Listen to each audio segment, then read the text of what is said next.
Chapter 16, The Tropical Monsoon and Tropical Marine Climates Distribution. We have learnt in Chapter 13 that some parts of the world experience seasonal winds like land and sea breezes, but on a much larger scale. These are the tropical monsoon lands, with onshore wet monsoons in the summer and offshore dry monsoons in the winter. These are best developed in the Indian subcontinent, Burma, Thailand, Laos, Cambodia, parts of Vietnam and South China and northern Australia. Outside this zone, the climate is modified by the influence of the onshore trade winds all the year round and has a more evenly distributed rainfall. Such a climate, better termed the tropical marine climate, is experienced in Central America, West Indies, northeastern Australia, the Philippines, parts of East Africa, Madagascar, the Guinea coast and eastern Brazil. Fig. 124. Climatic conditions in tropical monsoon lands. The basic cause of monsoon climates is the difference in the rate of heating and cooling of land and sea. In the summer, when the sun is overhead at the Tropic of Cancer, the great land masses of the northern hemisphere are heated. Central Asia, backed by the lofty Himalayan ranges, is more than 15 degrees F, hotter than its normal temperature, and a region of intense low pressure is set up. The seas, which warm up much slower, remain comparatively cool. At the same time, the southern hemisphere experiences winter, and a region of high pressure is set up in the continental interior of Australia. Winds blow outwards as the southeast monsoon to Java, and after crossing the equator are drawn towards the continental low-pressure area, reaching the Indian subcontinent as the southwest monsoon, as shown in Fig. 125a. In the winter, conditions are reversed. The sun is overhead at the Tropic of Capricorn. Central Asia is extremely cold, resulting in rapid cooling of the land. A region of high pressure is created without blowing WNNDS, the northeast monsoon. On crossing the equator, the winds are attracted to the low pressure center in Australia and arrive in northern Australia as the northwest monsoon bomb FG. 124. The tropical monsoon and marine regions. Tropical marine cairns downloaded from Shashidhaka 23 blog.com. Fig. 125. Summer conditions in Asia. Southwest monsoon in Indo-Pakistan is onshore in the rainy season, July. Fig. 125b. In other parts of the world which experience a tropical monsoon climate, a similar seasonal reversal of wind directions occurs. The seasons of tropical monsoon climate in regions like the Indian subcontinent, which have a true tropical monsoon climate, 3 distinct seasons are distinguishable, as illustrated in Fig. 126. 1. The cool, dry season, October to February. Temperatures are low 76 degrees F. In Bombay, and only 50 degrees F. In Punjab, with heavy sinking air. Frosts may occur at night in the colder north. The center of high pressure is over the Punjab. Outblowing dry winds, the northeast monsoon, bring little or no rain to the Indian subcontinent. However, a small amount of rain falls in Punjab from cyclonic sources, and this is vital for the survival of winter cereals. Where the northeast monsoon blow RS over the Bay of Bengal, it acquires moisture, and thus brings rain to the southeastern tip of the peninsula at this time of the year. For instance, in Madras 50 inches of rain falls during October and November, accounting for half its annual rainfall. 2. The hot dry season, March to mid-June. As can be seen from Fig. 126a, the temperature rises sharply with the sun's northward shift to the Tropic of Cancer. Bombay has a mean May temperature of 86 degrees F, which is considered moderate, for many parts of India are even hotter. The heat is so great that schools and colleges are closed. The stifling heat and the low relative humidity make outdoor life almost unbearable.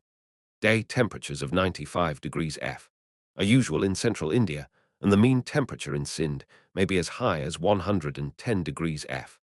Coastal districts are a little relieved B/sea breezes. There is practically B winter conditions in Asia. Northeast monsoon in Indo-Pakistan is offshore in the cool, dry season, January, no rain anywhere. By May, the temperature is so high that an intense low-pressure zone is set up in northwest India. Dust storms are frequent, followed by long-awaited rainstorms that break by the middle of June. The transitional period between no rain and plenty of rain is over.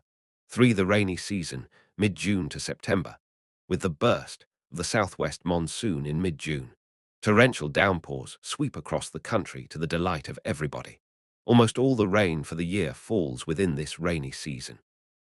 For example, in Bombay, 19.9 inches are recorded in June, 24 inches in July, 14.5 inches in August, and a further 10.6 inches in September. As much as 95% of the annual rainfall is concentrated within 4 months. This pattern of concentrated heave rain lull in summer is a characteristic feature of the tropical monsoon climate. The torrential downpours have an immediate impact on the local temperature. They lower the temperature considerably. The mean temperature for Bombay is 86 degrees F in May, but only 8 degrees F in July.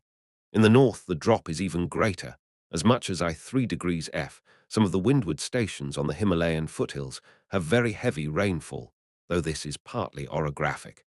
Cherrapunji has an average annual rainfall of 425 inches and a record of 905 inches in 1861. The retreating monsoon, the amount and frequency of rain decreases towards the end of the rainy season. It retreats gradually southwards after mid-September until it leaves the continent altogether. The Punjab plains, which receive the southwest monsoon earliest, are the first to see the withdrawal of the monsoon. The skies are clear again, and the cool, dry season returns in October with the outblowing northeast monsoon. The role of monsoons in India is vital in its economy. A late monsoon, or one that ends far too early, will condemn large stretches of agricultural land to drought. There will be widespread famine from crop failure and thousands will perish. When there is too much water from the rainy monsoons, severe floods occur, destroying both crops and lives and disrupting communications. In no part of the world has the climate affected man's way of life so profoundly as in the monsoon lands. The tropical marine climate, this type of climate, is experienced along the eastern coasts of tropical lands, receiving steady rainfall from the Hade winds all the time. The rainfall is both orographic, where the moist trades meet upland masses as in eastern Brazil, and chenal due to intense heating during the day and in summer. Its tendency is towards a summer maxi, in monsoon lands, but without any distinct dry period. Fig. 126b shows the rhythm of climate as experienced in Cairns on the eastern coast of Queensland, under the constant influence of the south 1 trade winds, and in summer also affected by the tropical monsoons. Its wettest months are in January, 15*8 inches, February TL64, March P7, and April 121, which is summer in the southern hemisphere. Approximately 8% of the annual rainfall is concentrated in the Tour summer months. There is no month without any rainfall.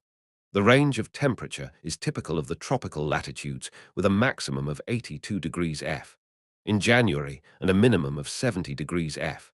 In July, a range of 12 degrees F for the year. Due to the steady influence of the trades, the tropical marine climate is more favorable for habitation, but it is prone to severe tropical cyclones, hurricanes, or typhoons, as mentioned in Chapter 13. Tropical monsoon forests, the natural vegetation of tropical monsoon lands, depends on the amount of the summer rainfall. Trees are normally deciduous because of the marked dry period, during which they shed their leaves to withstand the drought. Where the rainfall is heavy, e.g. in southern Burma, peninsular India, northern Australia and coastal regions with a tropical marine climate, the resultant vegetation is forest. The forests are more open and less luxuriant than the equatorial jungle, and there are far fewer species. Most of the forests yield valuable timber and are prized for their durable hardwood. Amongst these, teak is the best known. Burma alone accounts for as much as 3/4 of the world's production. It is such a durable timber that it is extensively used for shipbuilding, furniture, and other constructional purposes. Other kinds of timber include sal, acacia, and some varieties of eucalyptus in northern Australia. Degrees, together with the forests, are bamboo thickets, which often grow to great heights. Fig. 127. With a decrease in rainfall in summer, the forests thin out into thorny scrubland or savanna with 124, minus 150 ft Fig. 127 main features of a monsoon forest, scattered trees and tall grass. In parts of the Indian subcontinent, rainfall is so deficient that semi-desert conditions are found. Monsoonal vegetation is thus most varied, ranging from forests to thickets and from savanna to scrubland. Agricultural development in the monsoon lands, much of the monsoon forest has been cleared for agriculture to support the very dense population. The cultural landscape throughout the length and breadth of the monsoon lands deeply reflects the intensity of man's quest for subsistence. Wherever possible, crops are grown, the plains are ploughed, and the hills are terraced to provide farmland. Farms are small, and the people are forever land hungry. In their quest for land, they have removed the natural vegetation, sometimes wantonly, resulting in acute soil erosion. This is particularly serious in the Indian subcontinent, which has a very high density of population with a rapid rate of growth. But in the plains, the same piece of land may have been tilled toward generations with little or no replenishment, and yet able to yield fairly reasonable returns. Tropical agriculture, dependent on natural rainfall and a large labor force, reaches its greatest magnitude in the monsoon lands. The soil provides the basis for the livelihood of millions. Farming is not only the dominant occupation of the greater part of the people, but also forms the mainstay of the economy of the Indian subcontinent. China, Southeast Asia, Eastern Brazil, and the West Indies. The following types of agriculture are recognizable. 1. Wet paddy cultivation. Rice is the most important staple crop and is grown in tropical lowlands wherever the rain exceeds 70 inches. It is perhaps the most characteristic crop of the monsoon lands, and its total acreage far exceeds that of any other crop. In fact, very few areas outside the influence of the monsoons ever take to the cultivation of paddy. There are two main varieties: the wet paddy, which is mainly grown on lowlands in flooded fields or in terraced uplands, and the dry paddy grown in regions of lower rainfall. A minimum of 50 inches of rainfall is required during the growing season. Droughts and floods that are almost inseparable from a monsoonal type of climate can be very detrimental to its cultivation. Irrigation water from rivers, canals, dams, or wells is extensively used in the major rice-producing countries. Other food crops like maize, millet, sorghum, wheat, gram, and beans are of subsidiary importance. They are cultivated in the drier or cooler areas where rice cannot be grown. 2. Lowland cash crops. A wide range of lowland tropical cash crops are cultivated for the export market after local needs have been met. The most important crop in this category is cane sugar. As much as 2/3 of world's sugar production comes from tropical countries. Sugar is either grown on plantations or on small holdings wherever rainfall and sunshine are abundant. Some of the major producers include India, Java, Formosa, Cuba, Jamaica, Trinidad, and Barbados. Jute is confined harvesting sugarcane in Queensland, Australia. Australian News and Information Bureau downloaded from Shashid 23. Blog. Com 125 almost entirely to the Ganges Brahmaputra Delta in India and Bangladesh. It has long been a leading hard fiber for the manufacture of sacks, gunny. Manila hemp, abaca, is a product of the Philippines, particularly of Mindanao. It is used to make high-quality rope. Other crops include indigo, still cultivated in India and Java, cotton, a major export of the Indian subcontinent, and bananas, coconuts, and spices. 3. Highland plantation crops.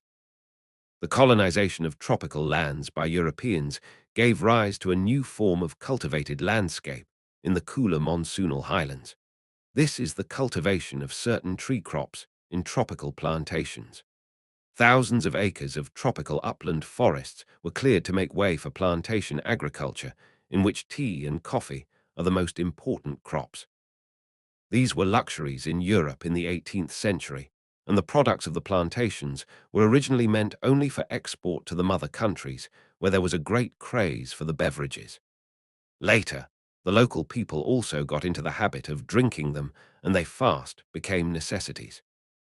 Both the beverages became so popular in and out of the tropics that their tea picking in a plantation in Sri Lanka Camera Press was great expansion in their acreages, both in regions with a tropical monsoon climate and the tropical marine climate.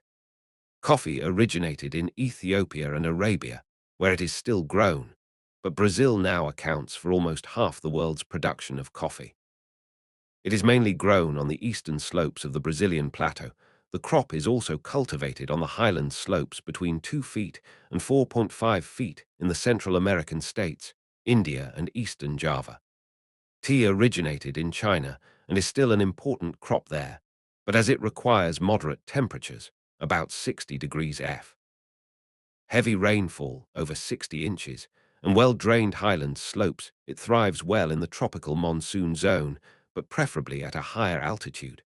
The best regions are thus the Himalayan foothills of India and Bangladesh, the central highlands of Sri Lanka and western Java, from all of which it is exported. In China, tea is grown mostly for local consumption. 4. Lumbering. Wherever there are tropical forests which still have not been felled to make way for the plough, lumbering is undertaken in the more accessible areas. This is particularly important in continental Southeast Asia. Of the tropical deciduous trees, teak, of which Burma is the leading producer, is perhaps the most sought after. It is valuable on account of its great durability, strength, immunity to shrinkage, fungus attack, and insects. It is grown in hilly districts up to 3,000 feet in altitude with a moderate rainfall. Under government supervision, teak trees which are cut have to be replaced. This is the only way to ensure the steady supply of the timber, which is the second greatest money earner for Burma after rice. In northern Burma, in the region of the Chind-Win River, there are large teak plantations. It takes as long as 100 years for a teak tree to mature into commercial timber. Green teak logs are so heavy that they will not float readily on water. It is therefore necessary to poison the tree several years before actual felling, so that it is dry and light enough to be floated down the Chindwin and the Irrawaddy to reach the sawmills at Rangoon. The individual logs are tied in rafts and guided downstream by crews of men and tugboats. It takes something like 18 months for a log of teak to reach Rangoon to be sawn into planks for export. 5. Shifting cultivation. This most primitive form of farming is widely practiced. Instead of rotating the crops in the same field to preserve fertility, the tribesmen move to a new clearing when their first field is exhausted. The clearing, or field, in the midst of the jungle is usually made by fire, which destroys practically everything in its way. After planting, little attention is paid to the field, either in weeding or manuring. The crops are left entirely to the care of nature. The farmers use simple hoes and sticks for ploughing and seeding. Draft animals are unknown, and labor is exclusively manual. Their needs are so basic that every farmer produces much the same range of crops as his neighbors. Maize or corn, dry paddy, yams, tapioca, sweet potatoes, and some beans are the most common crops. Farming is entirely for subsistence, i.e., everything is consumed by the farmer's family. It is not traded or sold, as tropical soils are mainly latosylic. Rapidly leached and easily exhausted, the first crop may be bountiful, but the subsequent harvests deteriorate. A few years later, the field has to be abandoned and a new patch cleared elsewhere. This system of a short period of cultivation alternating with long periods of fallowing is probably the best way all using land in many parts of the tropics where manuring is unknown. Shifting cultivation is so widely practiced amongst indigenous peoples that different local names are used in different countries. For example, ladang in Malaysia, Tornjir in Burma, Tannerai in Thailand. Kengin in the Philippines, Humor in Java, China in Sri Lanka, and Milpa in Africa and Central America. Chapter 17. The Savannah or Sudan Climate Distribution. The Savannah or Sudan climate is a transitional type of climate found between the equatorial forests and the trade-wind hot deserts. It is confined within the tropics and is best developed in the Sudan, where the dry and wet seasons are most distinct, hence its name, the Sudan climate. The belt includes West African Sudan and then curves southwards into East Africa and Southern Africa, north of the Tropic of Capricorn, as shown in Fig. 128. In South America, there are two distinct regions of savanna north and south of the equator, namely the Llanos of the Orinoco Basin and the Campos of the Brazilian highlands. The Australian savanna is located south of the monsoon strip, running from west to east north of the Tropic of Capricorn. Climate of the Sudan type rainfall. The Sudan type of climate is characterized by an alternate hot, rainy season and cool, dry season, as illustrated in Fig. 129. In the Northern Hemisphere, the hot, rainy season normally begins in May and lasts until September, as in Kano, Nigeria. The rest of the year is cool and dry. The annual rainfall for Kano, which is located at a height of 1.539 feet above sea level, is 34 inches and is almost entirely concentrated in the summer. But the amount varies from 48 inches at Bathurst, in Gambia on the coast, to only 5 inches at Khartoum, in Sudan in the interior. Both the length of the rainy season and the annual total rainfall decrease appreciably from the equatorial region polewards towards the desert fringes. On the whole, the annual precipitation is less than that of the tropical monsoon climate, and the length of the wet and dry seasons differs with the locality. In the southern hemisphere, the rainy season is from October to March, the southern summer, as shown in Fig. 129b of Salisbury, in Rhodesia. Its annual precipitation of 32 inches also varies much from year to year. Temperature. The monthly temperature hovers between 70 degrees F and 90 degrees F for lowland stations. An annual temperature range of 20 degrees F is typical, but the range increases as one moves further away from the equator. It is, however, interesting to note that the Fig. 128 regions of Sudan climate with savanna or tropical grasslands, 128 highest temperatures do not coincide with the period of the highest sun, e.g. June in the northern hemisphere, but occur just before the onset or the rainy season, i.e. April in Kano and October in Salisbury. There is also a distinct drop in temperature in the rainy period due to the overcast sky and the cooler atmosphere. Days are hot.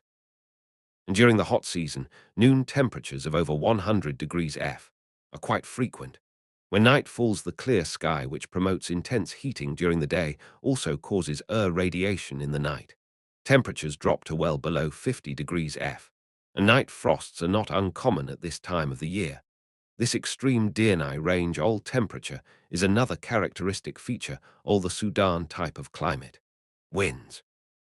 The prevailing winds of the region are the trade winds, which bring rain to the coastal districts. They are strongest in the summer, but are relatively dry by the time they reach the continental interiors or the western coasts of the continents, so that grass and scattered short trees predominate. In West Africa, the northeast trades, intact, blow offshore from the Sahara Desert and reach the Guinea coast as a dry, dust-laden wind, called locally the Harmattan, meaning the doctor. It is so dry that its relative humidity seldom exceeds 30%. The doctor provides a welcome relief from the damp air of the Guinea lands by increasing the rate of evaporation with resultant cooling effects. But it is such a dry, dusty wind that besides ruining the crops, it also stirs up a thick, dusty haze and impedes inland river navigation. Natural vegetation, the savanna landscape, is typified by tall grass and short trees. It is rather misleading to call the savanna tropical grassland, because trees are always present with the luxuriant tall grass. The terms parkland or bushveld perhaps describe the landscape better. Trees grow best towards the equatorial humid latitudes or along river banks, but decrease in height and density away from the equator. Fig. 130. They occur in clumps or as scattered individuals.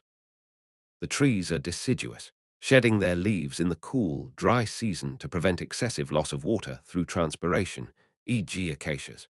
Others have broad trunks, with water-storing devices to survive through the prolonged drought, such as baobabs and bottle trees. Trees are mostly hard, gnarled and thorny, and may exude gum like gum arabic. Many trees are umbrella-shaped, exposing only a narrow edge to the strong winds. Palms, which cannot withstand the drought, are confined to the wettest areas or along rivers. Vegetative luxuriance reaches its peak in the rainy season when trees renew their foliage and flower. In true savanna lands, the grass is tall and coarse, growing 6 to 12 feet high. The elephant grass may attain a height of even 15 feet.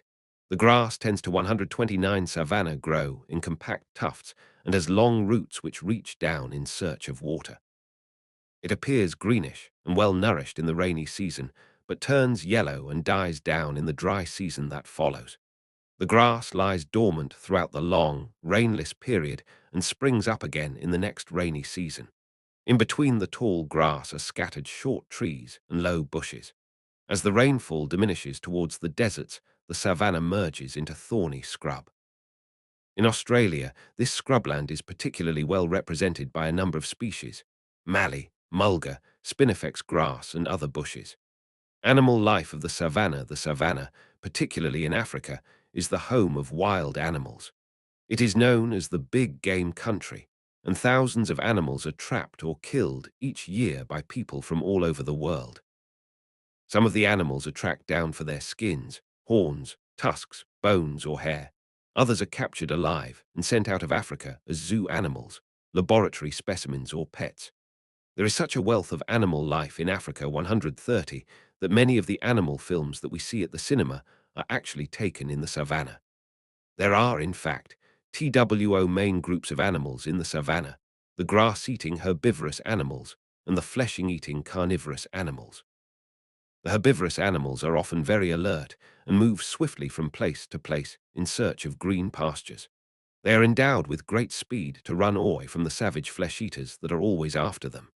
The leal and grass-eating animals include the zebra, antelope, giraffe, deer, gazelle, elephant, and okapi. Many are well-camouflaged species, and their presence amongst the tall greenish-brown grass cannot be easily detected.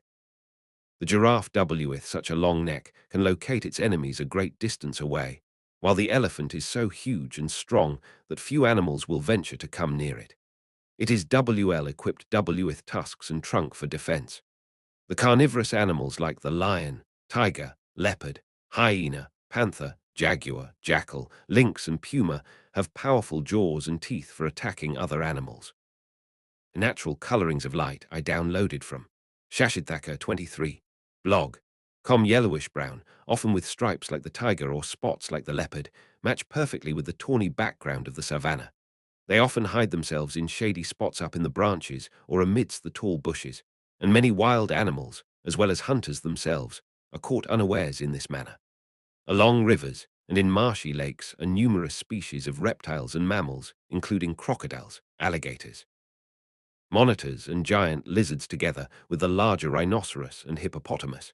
In such an animal paradise, there are many diverse species of birds, snakes, butterflies, moths, and insects.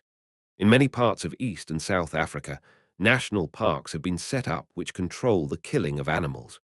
This is a necessity if many of the rare species of animals are to be preserved and protected from wanton shooting.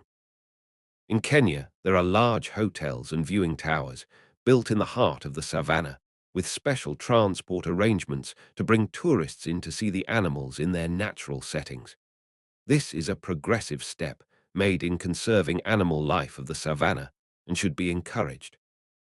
Human life in the savannah within the savannah lands of the tropics live many different tribes who are either cattle pastoralists like the Maasai of the East African plateau or settled cultivators like the Hausa of northern Nigeria.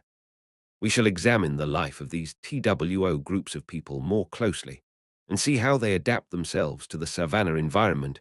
The Maasai, cattle pastoralists. The Maasai are a nomadic tribe who once wandered with their herds of cattle in the central highlands of East Africa, in Kenya, Tanzania, and Uganda. At the height of their power, in the mid-19th century, they numbered about 50,000. But today, after a century's tribal clashes, epidemics, and natural deaths, their numbers have been greatly reduced. They are now mainly confined to the 15,000 square miles of Maasai reserves in Kenya and Tanzania. Their old grazing grounds in the Kenyan highlands were taken over first by the immigrant white settlers for plantation agriculture, coffee, tea, cotton, and dairy farming, and later, after independence, by African farmers. They now occupy the less favored areas of savanna in which are grazed something like 1 million cattle and perhaps twice as many sheep and goats. On the lower slopes of the East African plateau, where rainfall is as low as 20 inches and there are long periods of drought, The grass seldom reaches a foot high and is not nutritious. When there is a drought, the Maasai move upwards to the higher and cooler plateau regions, in which their herds can graze on the better pastures. They build circular huts with sticks, bushes, and mud for temporary shelter. The cattle are kept in a special enclosure at night and are protected from attack by wild animals by a strong fence. The cattle kept by the Maasai are the /Ehu cattle with humps and long horns. They are treated with great respect and affection and are never slaughtered for food or for sale. The beef is only consumed when they die a natural death from old age or disease. They are never used as draft animals and are kept entirely for the supply of milk, and blood milking is done by women before daybreak and at dusk. The yield is extremely low by any standard, and usually not more than 2 pints are obtained at a single milking. The milk is drunk, either fresh or sour. Cheese making is still not known to the Maasai. Blood from both bulls and cows is drunk. This is obtained by tying a leather cord around the neck of an animal until the veins swell. A vein is then punctured by a special arrowhead, and the blood gushes out and is collected and drunk fresh or clotted. Cattle are kept by every Maasai family. They are considered far more valuable than anything else and are symbols of wealth. The richest man has the largest herds of cattle, leaving aside the sheep and goats which, to the Maasai tribes, are all little significance. Cattle are used in payment for wives, and when the father of a family dies, the mother divides the livestock among the sons. The Maasai will not slaughter the cattle for food. So from the agricultural, the Maasai tribesmen drink the blood as well as the milk of their animals, but do not kill them for meat. Camera-pressed tribes, such as the Kikuyu of Kenya, they obtain a small amount of millet, bananas, groundnuts, and vegetables. Because the number of cattle is more important to the Maasai than their quality, the Maasai will not willingly sell their cattle. So the large area, all land which they occupy in East Africa, is not used profitably. Great efforts are being made to get the Maasai to care for their animals properly and raise them for sale, keeping only as many animals as the pasture can support. Many Maasai are responding to modern techniques, but the majority stubbornly continue in their old ways. Amongst most of the other African tribes, pastoralism exists side by side with agriculture. The Hausa, settled cultivators. The Hausa are a tribe of settled cultivators who inhabit the savanna lands of the Borche Plateau of northern Nigeria. They number almost 6 million and have been organized in settled agricultural communities for hundreds of years. They are more advanced in their civilization and ways of life than many of the other African Negroes. The Hausa live in towns or villages. The ancient Hausa city of Kano, with a population of 135, has long been a focus of roots and trade. They do not practice shifting cultivation as many tribes do. Instead, they clear a piece of land and use it for several years, growing a wide range of crops like maize, millet, Guinea corn, groundnuts, bananas, and beans. Some Hausa also cultivate non-food crops, e.g. cotton and tobacco. When the fertility of the plot declines, they plant a new field and allow the old one to lie fallow. This enables natural forces to act on it until fertility is restored. New crops are then sown in the old plot again, and the harvests are good. In this manner, the Hausa rotate their crops between different fields at different parts of the year, which is a technique employed in advanced agricultural societies. Besides cultivation, the Hausa also make use of domesticated animals. Herds of cattle and goats are kept for both milk and meat, but they are only subsidiary to crop cultivation. Though they do not contribute much to the income of the Hausa, because of their small numbers, their manure is used to fertilize the fields. Poultry are raised by the villagers, and both eggs and chicken are consumed. The farming year is very closely related to the season of rainfall. In Nigeria, the rainy season begins in May and lasts till September. The annual precipitation is about 40 inches, falling entirely in summer. 132. The Hausa sow the seeds in late April when sufficient rain has fallen. The seedlings sprout with the heavy rain and grow rapidly throughout the rainy season. Weeding with traditional hoes is done at regular intervals till the crops are ripened and harvested in September. The beginning of the cool, dry season, the tall brown bushes are burnt down by the farmers in preparation for new fields for the following year. Sometimes fires may be caused by the dry, dusty harmattan. problems, prospects, and development of the savanna, there is little doubt that in years to come, world population pressure and the need for greater food production will necessitate greater economic development of the savanna. The deserts, or the freezing tundra, form climatic barriers too formidable for large-scale human intervention to take place. But the savanna lands with an annual rainfall of over 30 inches and without any severe cold should be able to support a wide range of tropical crops. Pioneer settlements in Central Africa, northern Australia and eastern Brazil have shown that the savannas have immense agricultural potential for plantation agriculture of cotton, cane, sugar, coffee, oil palm, groundnuts, and even tropical fruits. Tropical Queensland, despite its scarcity of labour force, has been very successful in its attempts to develop its huge empty land. The newly independent states of Kenya, Uganda, Tanzania and Malawi have already taken to large-scale production of cotton and sisal hemp. Both crops thrive well in savanna conditions. In West Africa, the commercial cultivation of groundnuts, oil palm and cocoa have been gradually extended into the savanna lands. New drought-resistant varieties will have to be introduced into these newly emergent countries to increase their foreign earnings in such tropical raw materials. In the cooler highlands, temperate crops have been successfully raised, but farming in the savanna land is not without natural hazards. Droughts may be long and trying, as rainfall is often unreliable. Unless countermeasures can be taken in the form of adequate provision for irrigation, improved crop varieties, and scientific farming techniques suitable for the tropical grasslands, crop failures can be disastrous for the people who have very little to fall back on. The Sudan climate, with distinct wet and dry periods, is also responsible for the rapid deterioration of soil fertility. During the rainy season, torrential downpours or heavy rain cause leaching, in which most of the plant nutrients such as nitrates, phosphates and potash are dissolved and washed away. During the dry season, intense heating and evaporation dry up most of the water. Many savanna areas therefore have poor laterity soils which are incapable of supporting good crops. Unless the soil is properly conserved through regular manuring, weeding and careful maintenance, crop yields are bound to decline. The savanna is said to be the natural cattle counter, and many of the native people are, in fact, herdsmen or pastoralists. Cattle are kept in large numbers and fed on the tall grass or the bushes. They provide the people with milk, blood and meat. Unfortunately, the native zebu cattle are bony and yield little meat or milk. They often fall victim to tropical diseases, e.g. the ngana or sleeping sickness carried by the tsetse fly in Africa. The export of either beef or milk from the tropical grasslands is so far not important.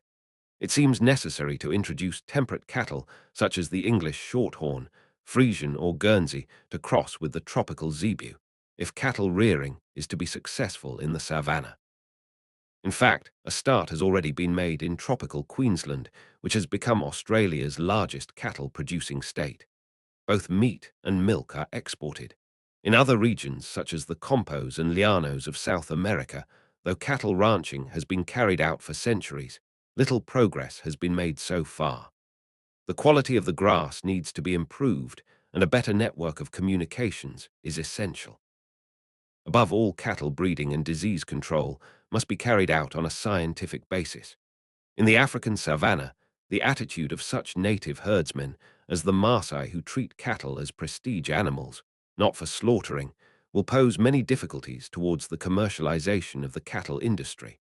But as an agricultural region, the savanna holds great promise for the future. Chapter 18.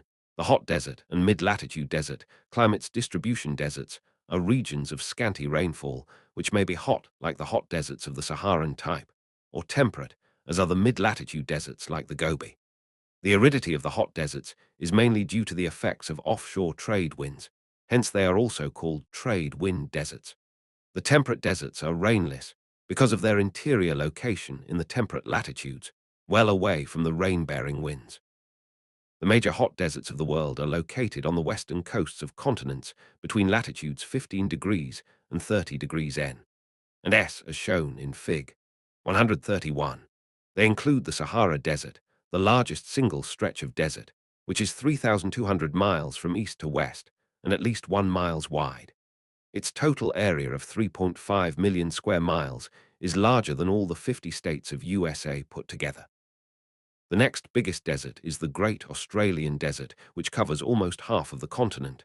The other hot deserts are the Arabian Desert, Iranian Desert, Thar Desert, Kalahari and Namib deserts. In North America, the desert extends from Mexico into USA and is called by different names at different places, e.g. the Mojave, Sonoran, Californian and Mexican deserts.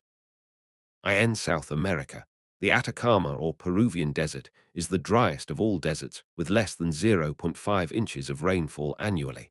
Amongst the mid-latitude deserts, many are found on plateaus and are at a considerable distance from the sea. These are the Gobi, Turkestan and Patagonian deserts. The Patagonian Desert is more due to its rain-shadow position on the leeward side of the lofty Andes than to continentality. Climate: rainfall. Few deserts, whether hot or mid-latitude, have an annual precipitation of more than 10 inches. For example, William Creek in Australia has 5.4 inches, Cotter in India has 4 inches. Yuma, Arizona, USA has 3.3 inches. In Sala in the mid-Sahara and Arica in the mid-Atacama have practically no rain at all. In the latter, less than 0.02 inches fell within a period of 17 years in 3 light showers. In another station, less than 150 miles away at Iquique, not a single drop of rain was recorded for 4 years, and then a torrential down 134 Fig. 131, the hot deserts and mid-latitude deserts of the world poor, suddenly came one afternoon in which 2.5 inches all rain fell. The aridity of deserts is the most outstanding feature of the desert climate. We shall examine more closely why they are so dry. The hot deserts lie astride the horse latitudes or the subtropical high-pressure belts where the air is descending, a condition least favorable for precipitation of any kind to take place. The rain-bearing trade winds blow offshore, and the westerlies that are onshore blow outside the desert limits. Whatever winds reach the deserts blow from cooler to warmer regions, and their relative humidity is lowered, making condensation almost impossible. There is scarcely any cloud in the continuous blue sky. The relative humidity is extremely low, decreasing from 60% in coastal districts to less than 30% in the desert interiors. Under such conditions, every bit of moisture is evaporated, and the deserts are thus regions of permanent drought. Precipitation is both scarce and most unreliable coastal stations like Massawa on the Red Sea, as illustrated in Fig. 132. Receive light scattered showers from the onshore winds, amounting to 5.9 inches for the year. On the western coasts, the presence of cold currents, indicated by arrows in Fig. 131, gives rise to mists and fogs by chilling the oncoming air. This air is later warmed by contact with the hot land, and little rain falls. The desiccating effect of the cold Peruvian current along the Chilean coast is so pronounced that the mean annual rainfall for the Atacama Desert is not more than half an inch. Rain normally occurs as violent thunderstorms of the convectional type. It bursts suddenly and pours continuously for a few hours over small areas. An inch or more may be recorded in one single shower. The thunderstorm is so violent and comes so suddenly that it has disastrous consequences on desert landforms. Temperature. The deserts are some of the hottest spots on Earth and have high temperatures throughout the year. There is no cold season in the hot deserts, and the average summer temperature is around 86 degrees F. The highest shade temperature recorded is 136 degrees F. On the 13 September 1922, at A1 Azizia, 25 miles south of Tripoli, Libya, in the Sahara. Days are unbearably hot, and in the open barren sands, 170 degrees F is often recorded. The reasons for the high temperatures are obvious: a clear, cloudless sky, intense insolation, dry air, and a rapid rate of evaporation.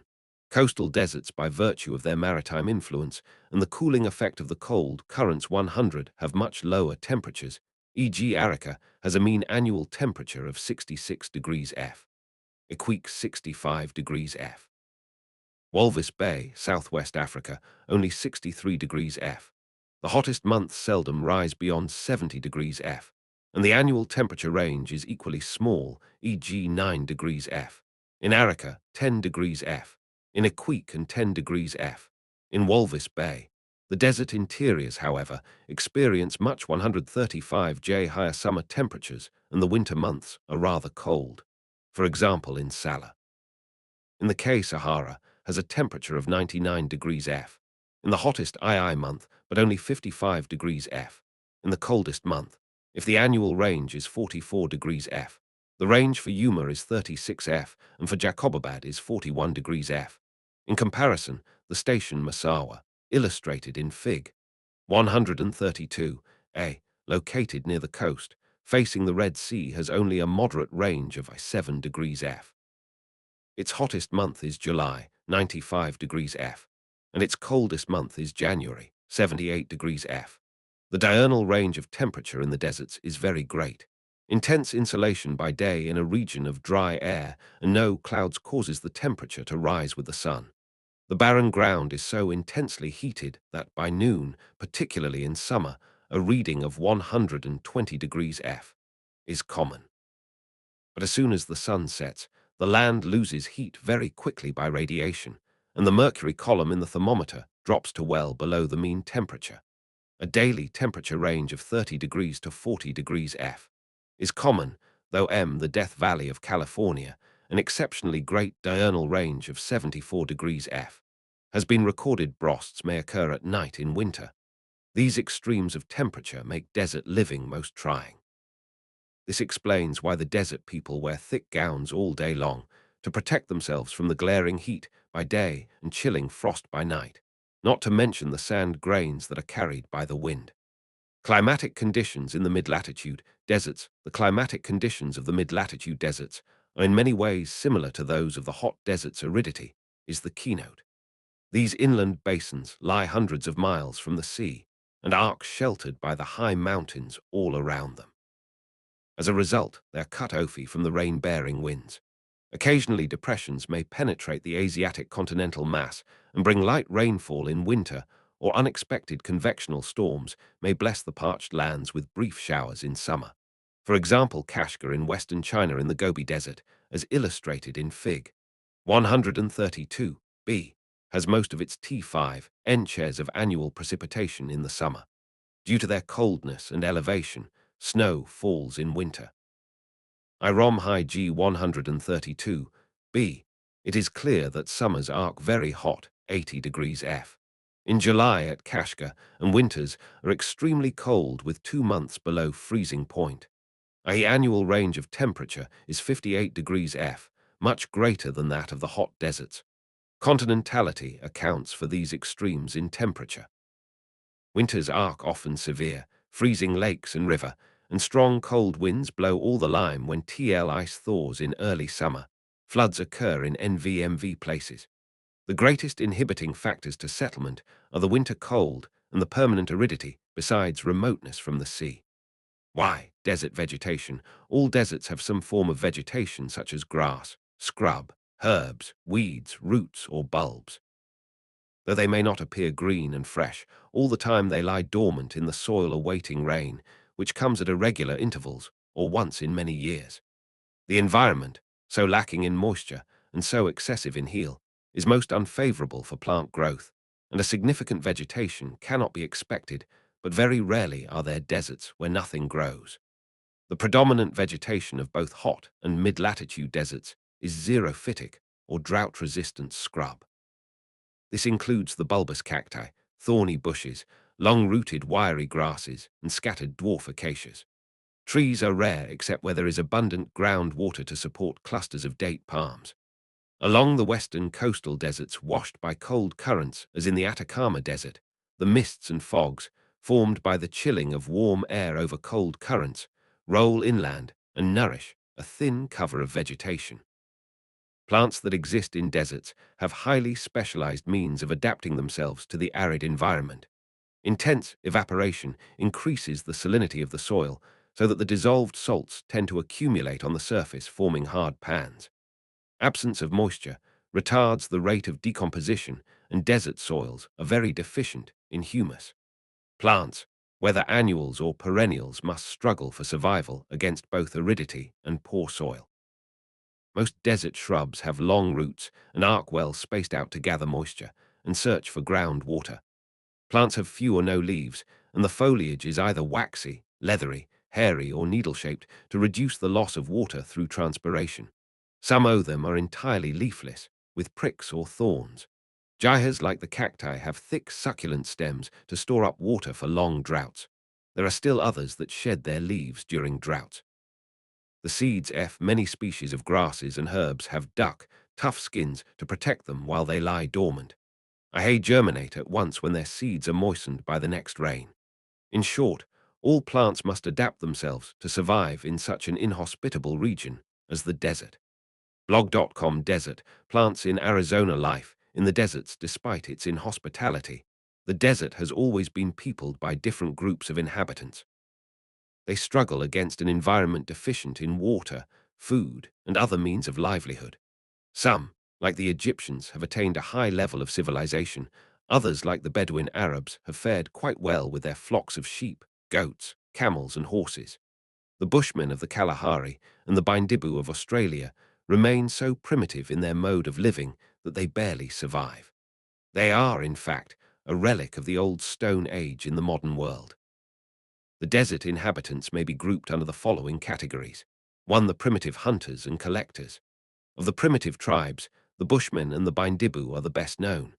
Both the tribes are nomadic hunters and food gatherers, growing no crops and domesticating no animals.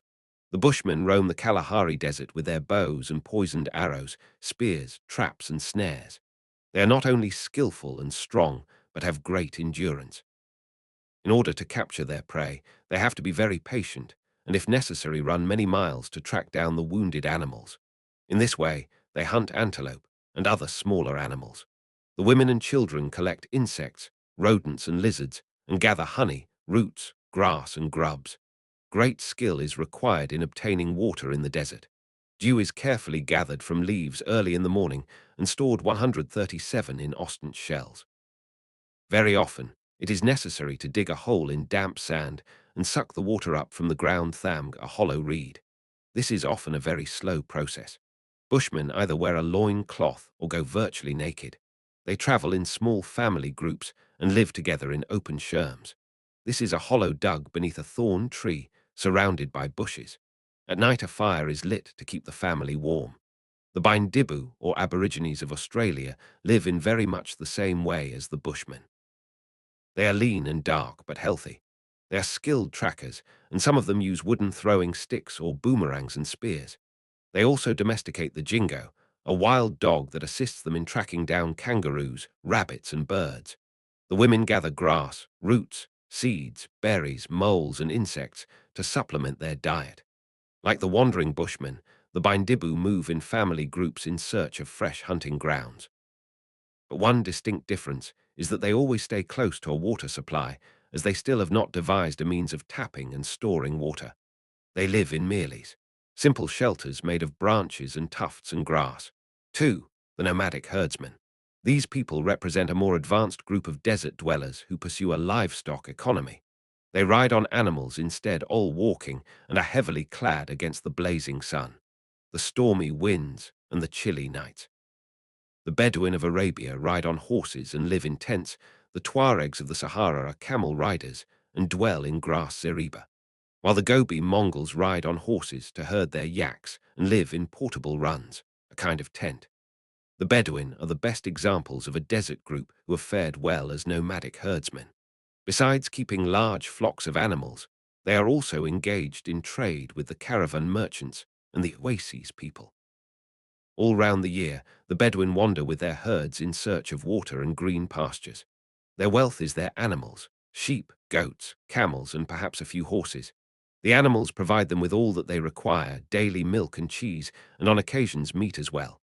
Their skin is used for hides or leather for making tents, clothing, belts, footwear, and water bags. From the hair and wool, the Bedouin make cloths, mats, ropes, rugs, and carpets. These can also be exchanged at trading stations or oases for other necessities of life, which the desert herdsmen cannot produce, like dates, grain, beverages, medicine. firearms, and other manufactured articles. High Bedouin in groups of about 100 may follow a regular pattern of routes, along which 138 are scanty patches of pastures, wells or springs this manner. One group rarely clashes with the other in their search for new grounds to pitch their TUV since they move so often. They always travel light, and only the essentials are carried along. 3. The caravan traders. These were the merchants of the desert. Their journeys across the wastes of the Sahara or Russian Turkestan sometimes lasted months or even years. They traveled at night as a team and were well armed. They carried wide range of goods into remote interiors where their merchandise was highly sought after. These goods were sold or exchanged for hides, rugs, carpets, and other valuable products of the deserts. Though profits were high, the risks were equally great. The pack animal used by the caravans to carry their goods across the deserts was the camel, aptly described as the ship of the desert. Unlike horses which have sharp hooves that sink readily in the sandy desert, the camel has broad padded feet that will not slip in the sand. A pack camel, adequately fed, can carry a load of 350 pounds and travel 50 miles a day. And a racing camel can do twice the distance when ridden. The camel has several other advantages. It provides milk and hair. It can store up water in its stomach and fat in its hump so that it can go for long periods without either food or water. With the introduction of modern air, road and rail transport, the role of the caravan traders is greatly reduced. Goods can be conveyed much more cheaply and with greater security by desert jeeps, vans or tiaks. But between the interior oases and scattered outposts beyond the reach of roads, the caravan routes remain the only form of available transport. For the settled cultivators. For crops to be cultivated in the desert, irrigation is indispensable. This is obtained either from oases, rivers, or dams through a network of canals. In Egypt, the Nile supports a population of 25 million, mainly concentrated in the Nile Valley and Delta. The life-giving waters of the Nile made it possible for the Egyptians to raise many crops as early as 5,000 years ago. When the Nile flooded in summer, the overflow water was caught in basins with raised banks and led into the fields to irrigate the crops. This was basin irrigation, which was widely practiced by the ancient Egyptian farmers and is still employed by the Egyptians today. Rice and cotton are cultivated in summer, followed by wheat, barley, beans, and other minor crops in winter. Modern concrete dams constructed across the Nile, e.g. Aswan and Sennar dams, are even more downloaded from Shashid 23 blog, effective for extensive irrigation works. The flood water can be held back and controlled, and then released at any part all the year to feed the fields that yield 2, 3, or even more crops a year. In the same way, desert cultivators rely on the Indus in Pakistan, the Tigris-Euphrates in Iraq, and the Colorado in the Imperial Valley of California, and are able to irrigate millions of acres of arid land for crop production. In the deserts, wherever there are oases, some form of settled life is bound to follow. These arc depressions of varying sizes, where underground water reaches the surface. Some of them are abnormally large, like the Tafilaut oasis in Morocco, which measures 5,000 square miles, supporting many settlements, including large towns. Others may be so small that they are no bigger than the mining pools that we are so familiar with, e.g. the Ghadames oasis of Libya is only 1 square mile in size. Life in an oasis is secure and well organized. A wall is usually constructed around the oasis to keep out the violent dust storms called samooms. The oasis people live in mud brick houses with flat roofs, closely packed together. The streets are narrow and winding, and the heart of the settlement is dominated by the Suq, central marketplace, the mosque, school, and shopping blocks. Suqs may also be set up miles from anywhere, and people come from a number of surrounding settlements on special days to trade. Around the settlement are the agricultural lands.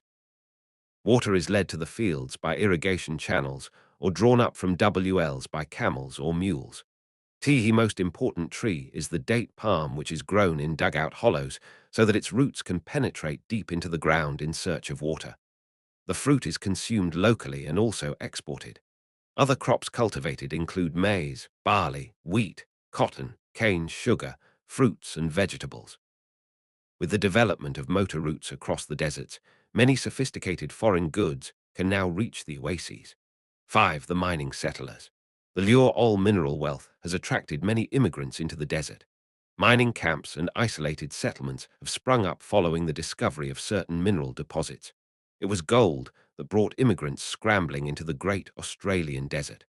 Water and lewd supplies have to be brought 300 miles from Perth to keep the mines going. Some of them, like Kalgoorlie and Coolgardie, have become towns all considerable size.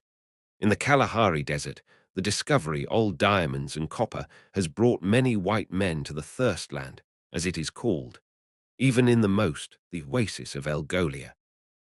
The dunes are gradually encroaching on the date palm's camera press arid Atacama. In northern Chile, large mining camps have been established for the mining of caliche, cemented gravels, from which sodium nitrate, a valuable fertilizer, is extracted and exported to all parts of the world.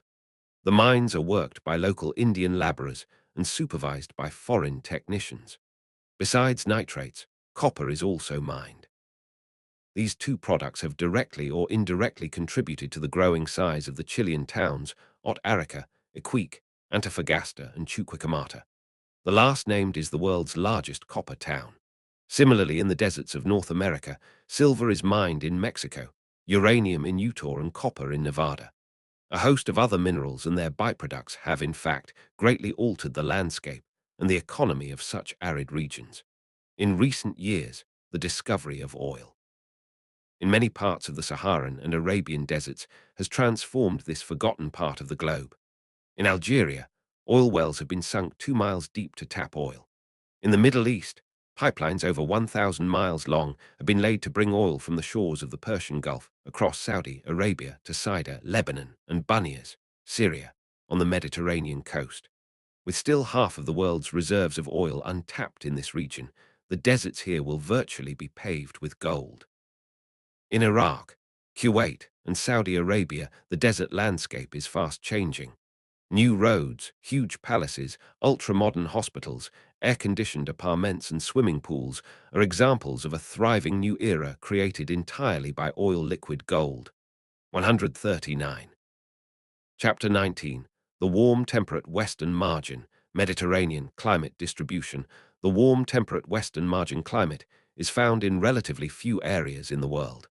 They are entirely confined to the western portion of continental masses, between 30 degrees and 45 degrees north and south of the equator, Fig. 133.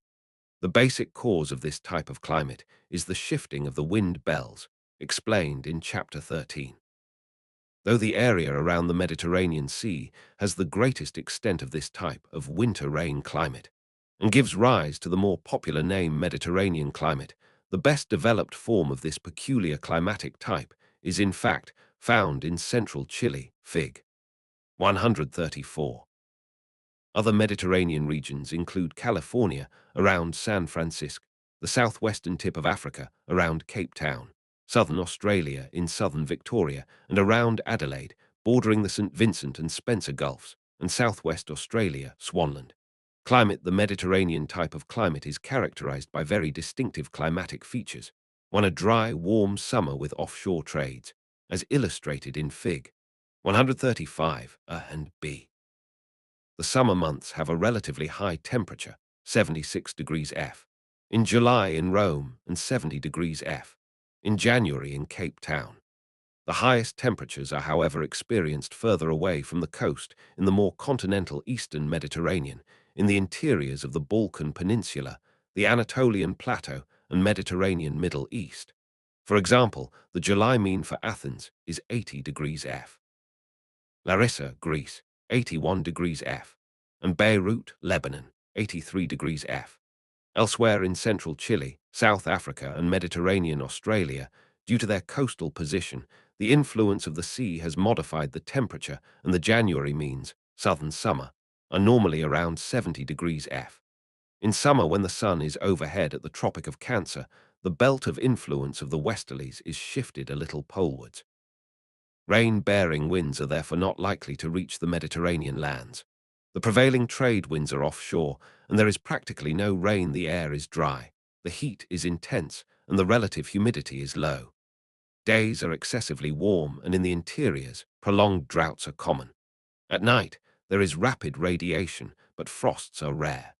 2. A concentration of rainfall in winter with onshore westerlies. The Mediterranean lands receive most all their precipitation in winter when the westerlies shift equatorwards. In the northern hemisphere, the prevailing onshore westerlies bring much cyclonic rain, from the Atlantic, to the countries bordering the Mediterranean Sea. This is the rainy season and is the most outstanding feature of the Mediterranean climate. In almost all other climatic types, maximum rain comes in summer. The mean annual rainfall is normally taken as 25 inches. Again, this differs greatly from place to place, depending on relief, continentality, and the passage of the passing cyclones. The annual rainfall for the two selected stations, Rome and Cape Town, is 33 inches and 25 inches respectively, which are quite typical of the regions they represent. The rain comes in heavy shosis, and only on a few days with bright sunny nods between them. This is another characteristic feature of the Mediterranean winter rain. With a little more caution in relating the relief of the Mediterranean lands to the rainfall distribution, you will notice that the Mediterranean regions are often backed by mountains of some kind. I1 Iberia, the central Meseta and other sierras, all the peninsula, present an effective barrier to the oncoming westerlies. As a result, the Portuguese coast is much wetter than eastern Spain. Lisbon has a 142 annual rainfall of nearly 30 inches, while Cartagena, along the eastern coast, all Spain, does not receive even half as much. Much heavier precipitation has been recorded in the highlands on windward slopes facing the westerlies. The steep hills of the eastern Adriatic are the rainiest part of Europe, with 182 inches recorded at Cercavice, about 3,600 feet above sea level. Rain in Mediterranean Europe normally begins in September, reaching its peak somewhere in October, 5 inches in Rome. Though the downpours are infrequent, they are often very torrential, and in mountainous districts, destructive floods occur. The hoods come so suddenly that there is practically no time to do anything about it. The disastrous flood of Lisbon in 1967 came in the middle of the night and caused great damage and loss of life in a few hours. Snow rarely occurs on lowlands and coastal districts, and even if it does fall on the highlands, it is moderate and is a source of water supply for hydroelectric power generation and for irrigation. 3. Bright, sunny weather with hot, dry summers and wet, mild winters. Considering its mid-latitude position, the Mediterranean regions have a very favorable climate, unrivaled by any other climatic regions. The climatic features are transitional between those of the trade wind hot desert in the south and the cool, temperate maritime climate in the north. Summers are warm and bright, and winters are so mild and cool that many tourists come at all times of the year. The sky is almost cloudless, and sunshine is always abundant. In July, Rome has as much as 11 hours of sunlight, and with the Mediterranean palm trees around, tourists feel very much as if they are in the tropics. Even in midsummer, the intense heat is never sultry. The combined effects of onshore winds and the maritime breezes keep the temperature down to about 50 degrees F. In winter, and not often exceeding 75 degrees F. In summer, the climate is so mild that many of the local people sleep in the open air.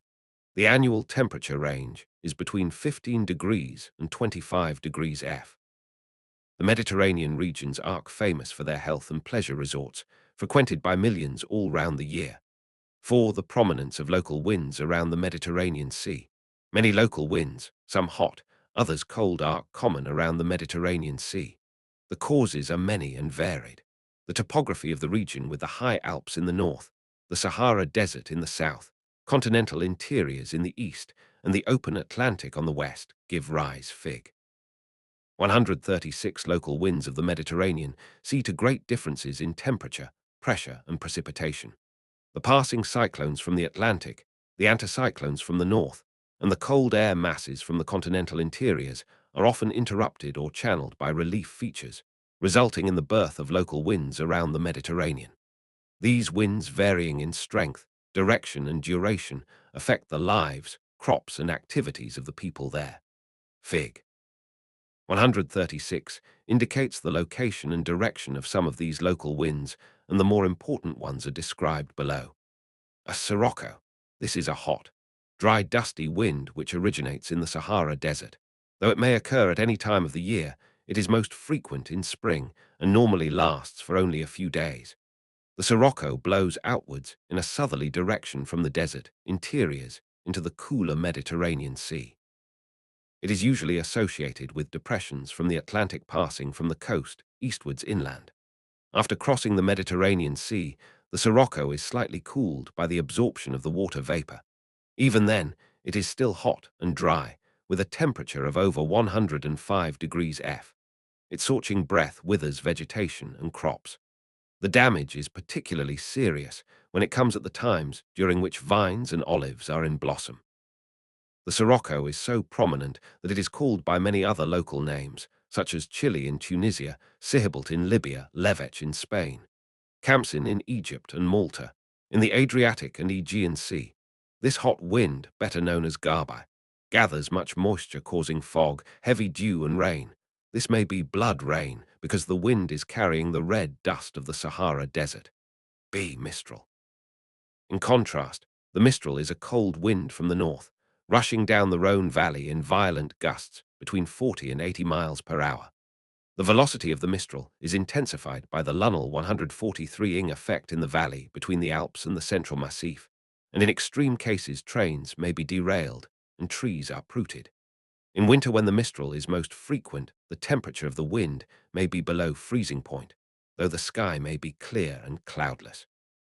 As a protective measure, many of the houses and orchards of the Rhone Valley and the Riviera have thick rows of trees and hedges planted to shield them from the Mistral. A similar type of cold northeasterly wind experienced along the Adriatic coast is called the Bora. Like the Mistral, it is caused by a difference in pressure between continental Europe and the Mediterranean. This usually occurs in winter, when the atmospheric pressure over continental Europe is higher than that of the Mediterranean Sea. The Bora thus blows outwards into the Mediterranean. This dry, icy wind is even more violent than the Mistral, and speeds of over 100 mph have been recorded. During strong Boras, ships may be blown aground and agricultural lands devastated. Tramontana and Grigel are similar cold winds of the Mediterranean Sea. Natural vegetation in a land where half the year is dry, one cannot expect the natural vegetation to be luxuriant.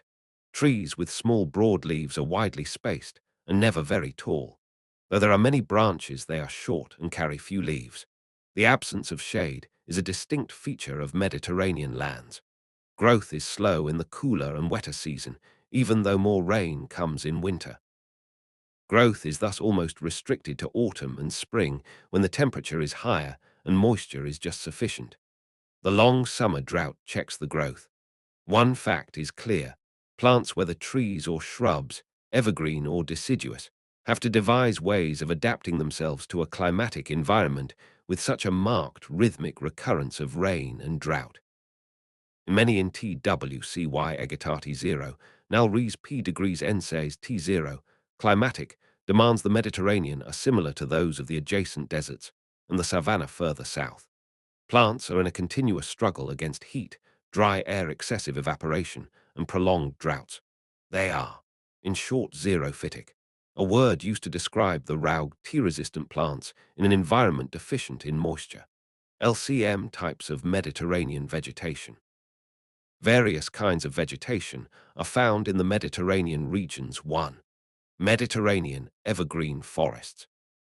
These are open woodlands with evergreen oaks, of which the cork oaks of Spain and Portugal are the best known. FT, found only in the climatically most F-Ava-1 regions, with a rainfall of well over 25 inches. All trees are normally low, even stunted, with massed trunks, deeply fissured barks, small leathery J.C. and a wide-spreading root system in search of the cork oaks, especially valued for their barks, used for making wine bottle corks and export around the world. In Australia, the Eucalypt tuss forests replace the evergreen oak. The jarem and karri trees are commercially the most important. The giant sequoia or redwood is typical of /I Californian trees. 10.2. Evergreen coniferous trees. These include the various kinds of pines, firs, cedars, and cypresses, which have evergreen, needle-shaped leaves and tall, straight trunks. They appear more on the cooler highlands, and where droughts are less severe, deforestation has reduced their numbers considerably. 3. Mediterranean bushes and shrubs. This is perhaps the most predominant type of Mediterranean vegetation. Summers are so dry and hot that in places forests give place to short, evergreen shrubs and bushes. The low bushes grow in scattered clumps and are often thorny. The more common species are laurel, myrtle, lavender, arbutus, and rosemary, of which a number are strongly scented or perfumed. In many areas, due to man's interference in forest depletion or to overgrazing, the original woodlands degenerate into a scrub vegetation with scattered, stunted trees and tall bushes. They are so different from the ordinary woodland or the true desert scrubland that special names have been given to them to distinguish their location in different parts of the Mediterranean lands. This type of vegetation is called maquis in southern France and macchia in Italy. In California, the term chaparral is used, and in Australia, mallee scrub. In limestone uplands, where the soil is extremely thin and the scrub deteriorates into highly xerophytic ground creepers, a more exact term, garrigue, is used. Grass. Conditions in the Mediterranean do not suit glass because most of the rain comes in the cool season when growth is slow. Slow-growing vegetation, which cannot replenish its foliage readily, and which is without deep penetrating roots, is least suited here. Even if grasses do survive, they are so wiry and bunchy that they are not suitable for animal farming. Cattle rearing is thus unimportant in the Mediterranean. The grass, which is replaced by certain drought-resistant varieties of shrubs and erring herbs, can however support sheep or goats. Even this form of grazing has done more harm than good, for it has promoted soil erosion and impoverished the hill slopes of the Mediterranean. Animal fats are not important here, and the chief cooking oil is obtained from olives. Dairy products are net import items. Economic development of the Mediterranean regions, despite the semi-arid conditions over many parts of the Mediterranean lands, the climate as a whole is favorable. Its warm, bright summers and cool, moist winters enable a wide range of crops to be cultivated. One must not forget that the Mediterranean shorelands were once the cradle of world civilization. Nowadays, the area is important for fruit cultivation, cereal growing, wine-making and agricultural industries, as well as engineering and mining. We shall deal with some of them in greater detail below. 1. Orchard farming. The Mediterranean lands are also known as the world's orchard lands. A wide range of citrus fruits such as oranges, lemons, limes, citrons and grapefruit are grown. The fruit trees have long roots to draw water from considerable depths during the long summer drought. In exceptionally dry areas, irrigation helps to relieve the lack of moisture. In the Great Valley of California, the Vale of Chile, the Negev Desert of Israel, and the northern shores of Mediterranean Europe, an elaborate system of irrigation canals enables both fruits and cereals to be successfully raised. The thick leather skin of the citrus fruits prevents excessive transpiration, and the long, sunny summer enables the fruits to be ripened and harvested. The various Mediterranean oranges are so distinctive in their shape, size, taste, and quality that they are called by different names in their area of production. Of the Mediterranean oranges, perhaps the best known are the sun-kissed oranges from California, exported for table consumption and for making orange squash. The Seville oranges of Spain are small but very sweet and are particularly suitable for making marmalade. Those from Israel, the Jaffa oranges, are equally delicious and are specially grown for export. In Tangiers, the tangerine is of great local importance. In the temperate monsoon lands of China and Japan, which were, in fact, the native home of the orange, chimerical cultivation of the fruit is less significant, and only in recent years has there been any serious effort made to popularize their export as mandarin oranges. The Mediterranean lands account for 145–70% of the world's exports of citrus fruits. The olive tree is probably the most typical of all Mediterranean cultivated vegetation. It is so hardy and long-rooted that it can survive even on very poor limestone soils with less than 10 inches of annual rainfall. Like our coconut palm, The olive tree is very versatile and has many uses. The olive can be eaten fresh or pickled with spices. The fleshy part can be crushed and olive oil extracted, a valuable source of cooking oil in a region deficient in animal fat. Soap and margarine can also be made with the oil. Besides olives, many nut trees like chestnuts, walnuts, hazelnuts, and almonds are grown, and the nuts picked as fruits or for the chocolate industry. Other important fruits are peaches, apricots, pears, plums, cherries, and figs. Two-crop cultivation. Besides orchard fruits, the Mediterranean climate also supports many field crops. Cereals are by far the most important. Wheat is the leading food crop, though conditions for extensive wheat cultivation are not as ideal as those of the cool, temperate regions. The Mediterranean farmers have utilized the seasonal climatic rhythm to their best advantage. The wheat grown is mainly hard, winter wheat. It is suitable for both bread making and other food products, such as macaroni, spaghetti, and vermicelli.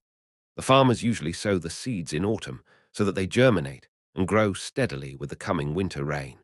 By spring, there is still sufficient moisture for the wheat to mature. The sunny weather of early summer ripens the grains, and the wheat is harvested in almost guaranteed ramless weather. Barley is the next most popular cereal. Summer crops are raised only here irrigation is possible. The water comes mainly from the melting snow that feeds the many rivers whose sources are in the highlands. Lowlands are intensively cultivated, and the hill slopes are terraced. In Spain and Italy, the edges of the terraces are firmly piled with stones to prevent any soil from being washed away. Generally speaking, farms are small, but there are also large holdings called haciendas in Spain, which engage large numbers of paid laborers to work the farms. In a few localities, e.g. the Ebro Basin in Spain, the Po Valley in Italy, and in California, rice has been successfully cultivated, and their yields are some of the highest in the world. In the more fertile plains, vegetables, especially beans and flowers, are grown for the local market. A little cotton and tobacco are also grown. The mountain pastures, with their cooler climate, support a few sheep, goats, and 146 sometimes cattle. Transhumance is widely practiced. 3. Wine production. This is another speciality of L0 Mediterranean countries, because the best wine is essentially made from grapes. Some 85% of grapes produced go into wine. The long, sunny summer allows the grapes to ripen, and then they are hand-picked. Viticulture is by tradition a Mediterranean occupation, and the regions bordering the Mediterranean Sea account for 3/4 of the world's production of wine. In Spain, Portugal, France, and Italy, wine is the national drink. The average wine consumption of the Mediterranean countries is about 15 gallons per head per annum, whereas in USA it is not even 1/20th as much. Although grapes may be grown in many parts of the temperate lands, commercial viticulture is almost entirely confined to the Mediterranean regions. It has been estimated that 40 million tons of the world's total production of 46 million tons of grapes annually are being processed into wine. The quality of the fermented grape juice is decided by a number of factors, including the types of vines grown, the quality of the soil, the climate of the region, the method and extent of fermentation. The fragrance, taste, and quality of the final product is so varied that the price range is tremendous. Wine may be as cheap as any soft drink or as expensive as brandy. To differentiate the various kinds of wine, the principal wine areas of the world maintain their exclusive names. The wine from southern Spain grapes are grown in many Mediterranean countries. In Turkey, some are dried to make sultanas.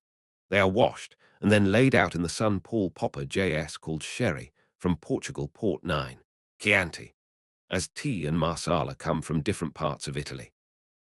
In France, the greatest wine regions are located further north, e.g. Champagne in the Paris Basin, Bordeaux in the Garonne Basin, Burgundy in the Rhône-Saône Valley.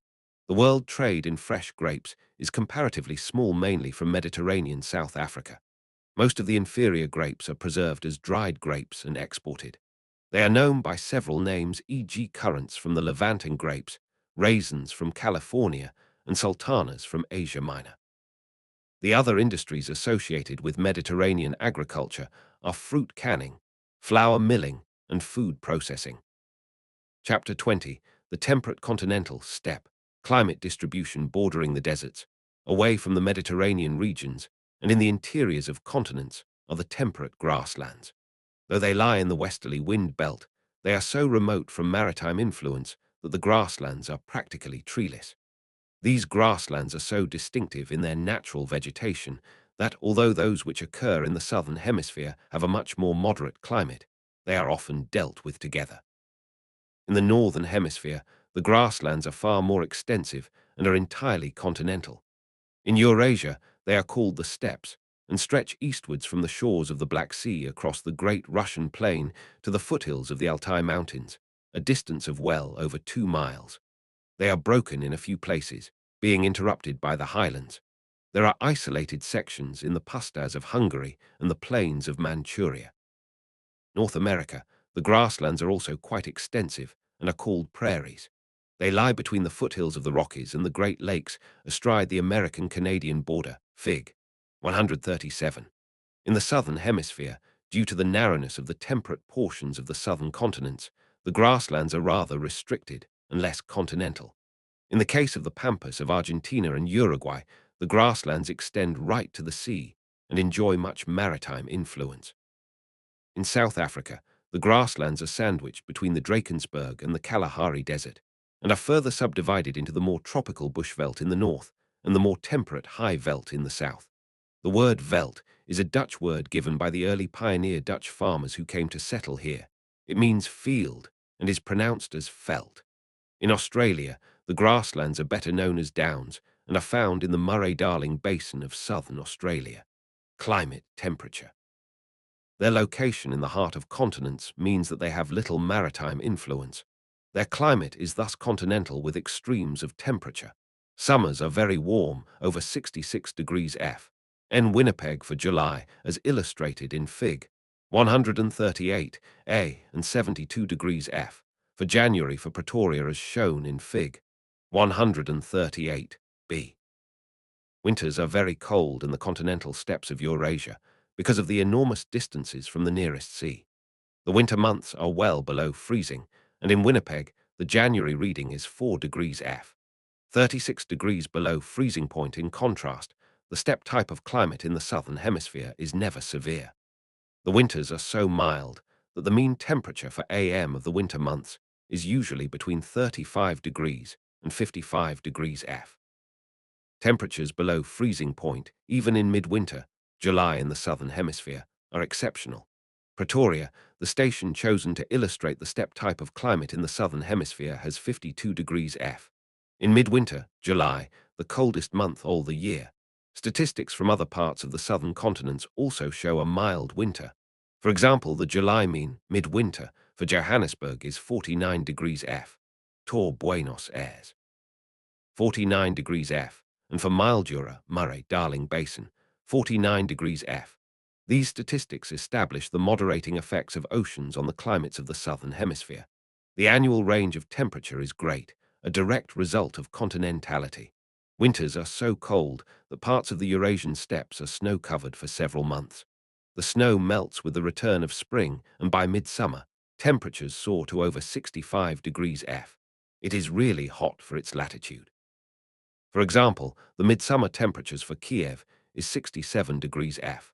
The stations in the southern hemisphere record even higher temperatures, e.g. 69 degrees F. In Johannesburg, 74 degrees F. In Buenos Aires, and 77 degrees F. In Mildura. It is clear from the two selected stations, given that there is a tremendous difference between the annual temperature range of the northern and southern hemisphere, again a factor of continentality. The range in Winnipeg, in Fig. 138 A, is 70 degrees F, nearly 3 times as great as that of Pretoria in Fig. 138 B, at 26 degrees F. Readings taken in various other stations of the northern and southern hemispheres confirm this trend. The annual range Tor Mukden in Manchuria is 69 degrees F. In comparison, the annual range of the more maritime stations of Johannesburg, Buenos Aires and Mildura in the southern hemisphere are very much smaller, 20 degrees F, 25 degrees F, 2 degrees F, respectively. Precipitation. In its continental position, the annual precipitation of the steppe climate can be expected to be light.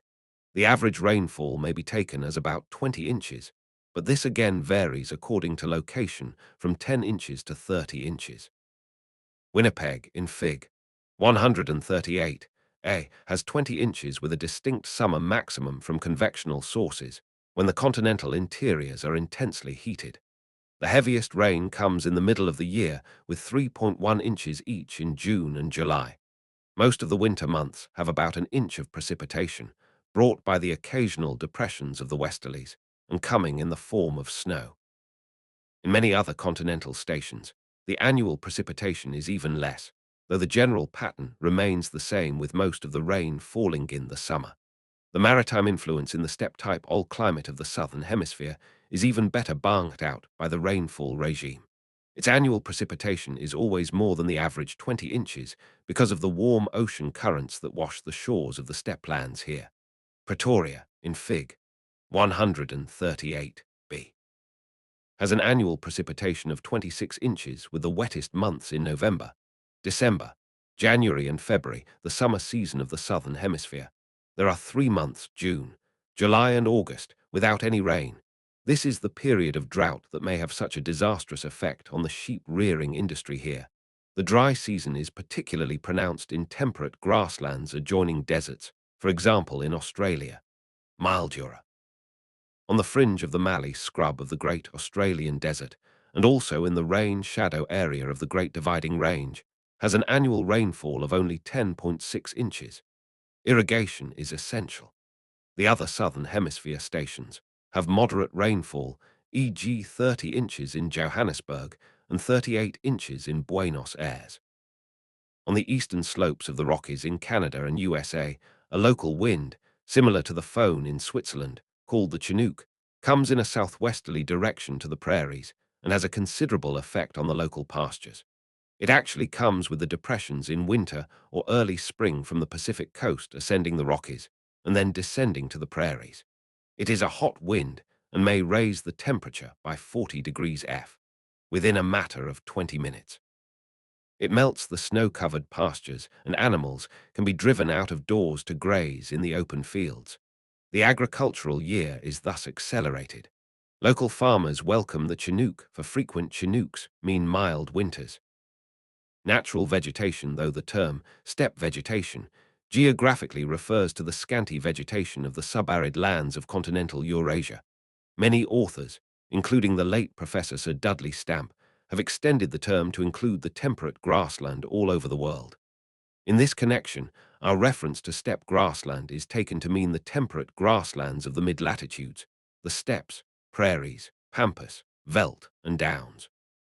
It is natural to expect the steppes to be GR/TSS covered, differing only in the density and /UYTV the grass. Their greatest difference from the tropical savanna is that they are practically treeless and the grasses are much shorter. Where the rainfall JS moderate, above 20 inches, the grasses are tall, fresh and nutritious and are better described as long prairie grass. This is typical of the grass of the wheatlands in North America, the rich black earth or Chernozem areas of Russian Ukraine, and the better watered areas of the Asiatic steppes, where the rainfall is light, less than 20 inches, or unreliable or the soil is poor. As in the continental interiors of Asia, the short steppe type of grass prevails.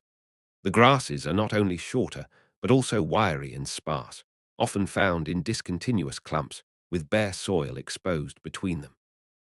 These areas are less suitable for arable farming and are used for some form of ranching, as in the high plains of USA, the climatic requirements of grass are quite different from those of trees.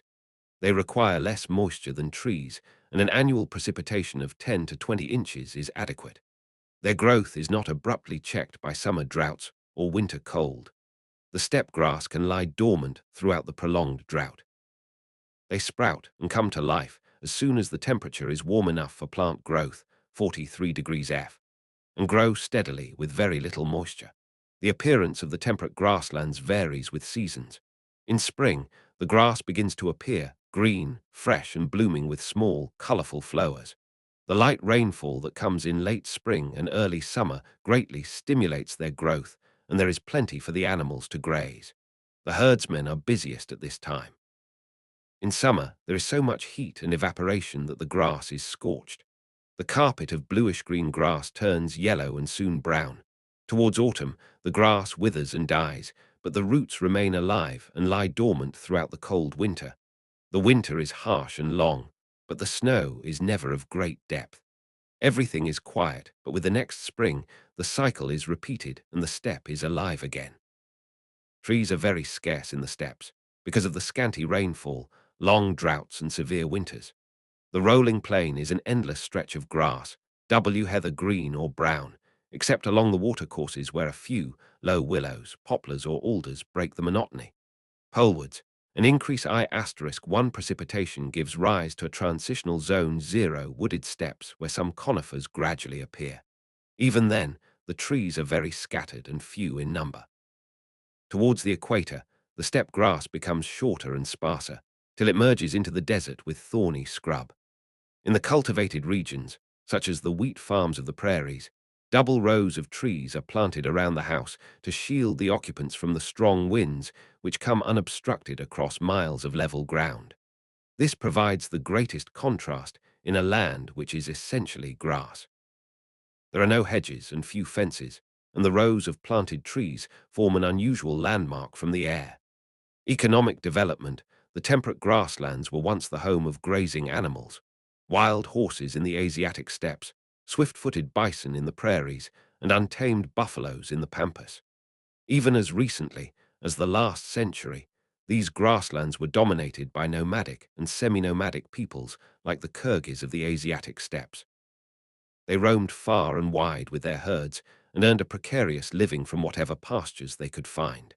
The Red Indians of North America were mostly hunters who moved around after the bison and other animals.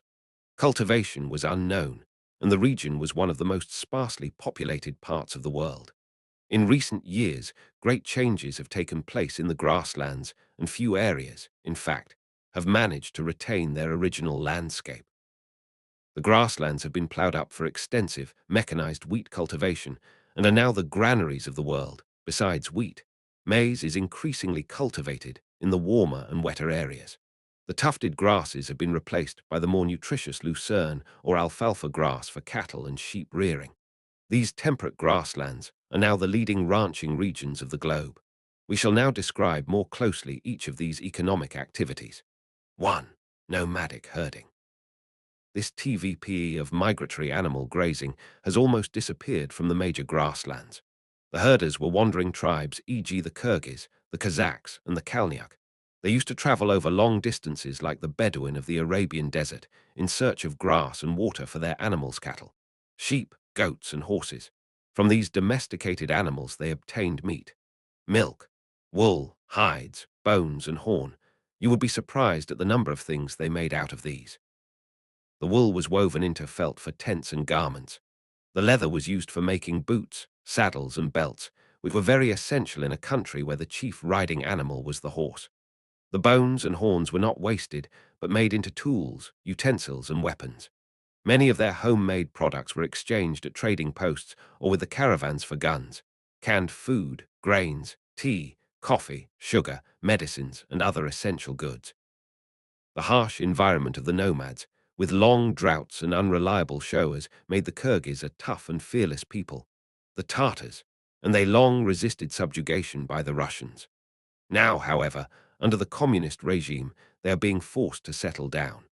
The steppes which they used to wander have been made into huge collective farms and state farms for ranching or producing cereals. 2. Extensive mechanized wheat cultivation. The temperate grasslands are ideal for extensive wheat cultivation.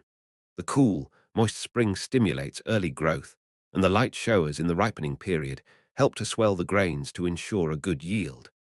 The warm, sunny summer is not only advantageous F0R harvesting, but also enables the straw to be dried for farm use.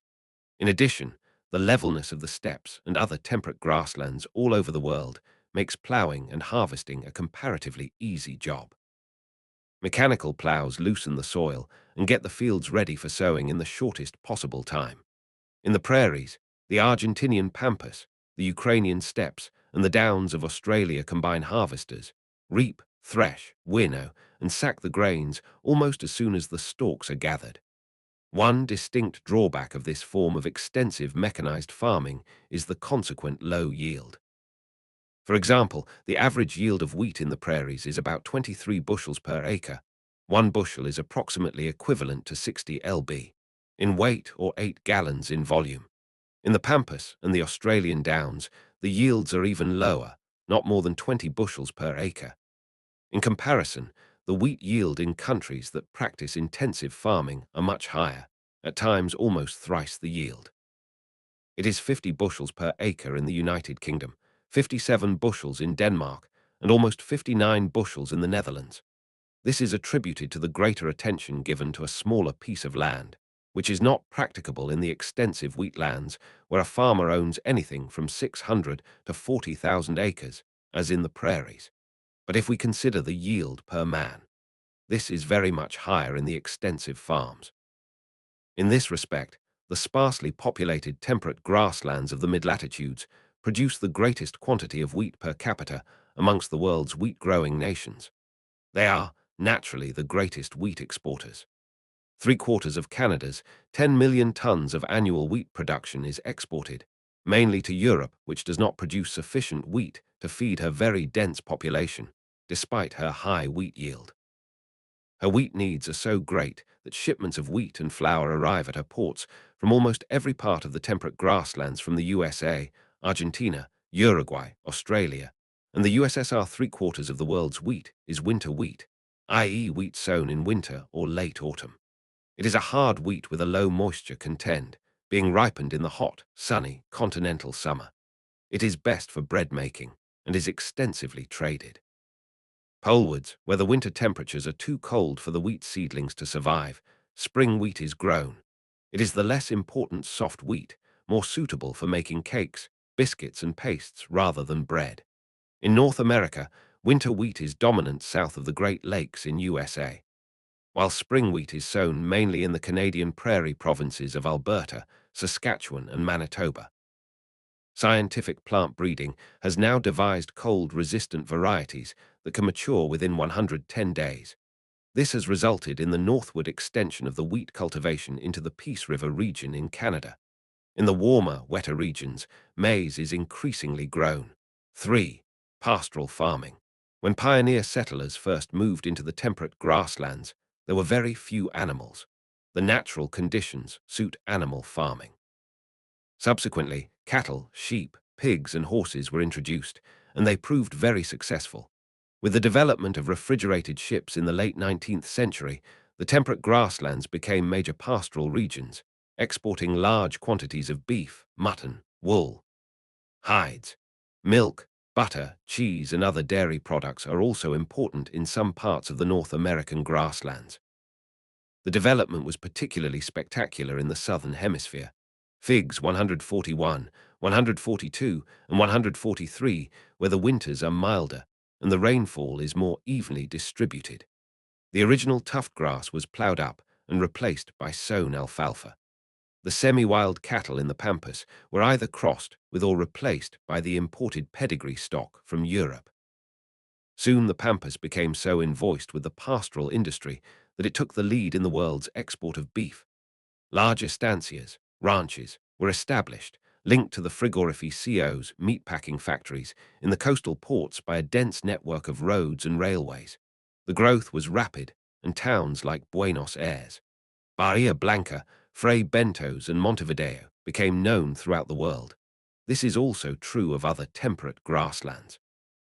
Much beef is produced in the Great Plains of USA, and Australia became the world's leading wool exporter, accounting for 1/3 of its total production. In the Eurasian steppes, too, increasing emphasis is being placed on the ranching of animals for meat production.